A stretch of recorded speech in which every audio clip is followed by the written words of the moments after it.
जय हिंद दोस्तों, मैं हूं आशीष और आप सबको इंडिया में जान पर स्वागत है। एक तरफ जहां चीन दुनिया को कोरोना देखकर बीमार बनाया, इसके बाद घटिया PPE kit, corona test kit और नकली मास्क बेचकर पैसा कमाने की घटिया हरकत की।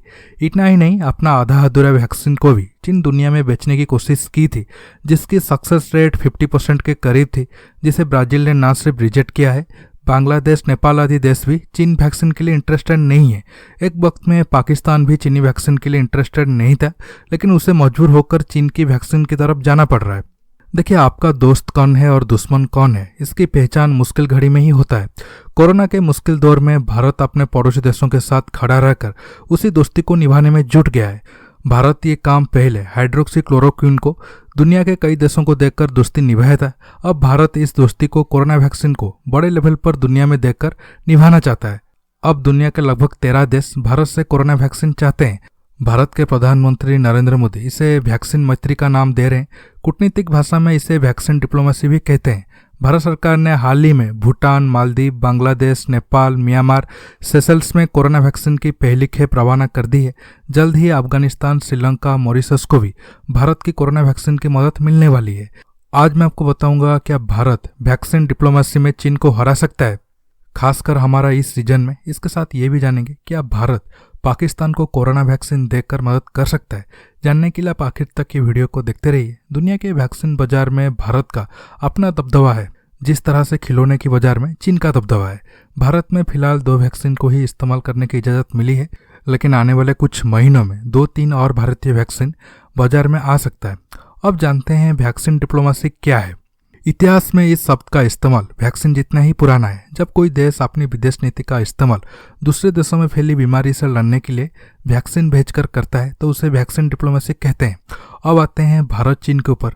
देखिए, चीन और भारत एशिया के 2 बड़े देश है। जनसंख्या के लिहाज से पूरे विश्व में उनका स्थान नंबर 1 और 2 का है। जाहिर है, कोरोना महामारी के दौर में अपनी पूरी जनसंख्या को पहले टीका न लगवाकर दोनों देश पड़ोसी मुल्कों की मदद के लिए हाथ आगे बढ़ा रहे हैं। संयुक्त राष्ट्र के एक रिपोर्ट के मुताबिक अब तक 95% कोरोना वैक्सीन केवल 10 देशों में ही दी गई है। ये बेहद चिंता का विषय है। इस लिहाज से वैक्सीन से पड़ोसी देशों की मदद को एक सकारात्मक पहल के तौर पर जरूर देखा जाना चाहिए। फिर भी भारत और चीन की वैक्सीन की मदद को मुकाबले के तौर पर देखा जा रहा है, लेकिन इस जंग में चीन भारत से हारेगा। कई सारे वजह है, आपको एक एक करके बताता हूँ। इंडिया में दुनिया का 60% वैक्सीन बनता है। चीन इस मामले में काफ़ी पीछे है। इसके साथ चीन की साइनोवैक वैक्सीन की इफेक्टिवनेस 50% के करीब है। ये आंकड़ा बाकी वैक्सीन के मुकाबले सबसे कम है।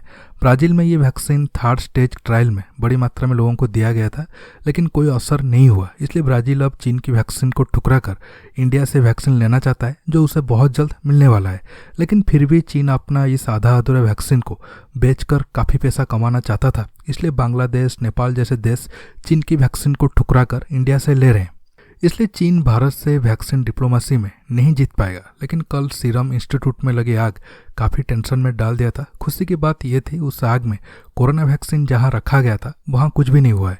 हमारा सरकार को ध्यान देना होगा। अब की टाइम में चीन 5th जनरेशन वारफेयर के तहत हमारे वैक्सीन कंपनी को टारगेट कर सकता है। अब आता हूँ पाकिस्तान के ऊपर। क्या भारत पाकिस्तान जनता की मदद के लिए वैक्सीन भेजना चाहिए?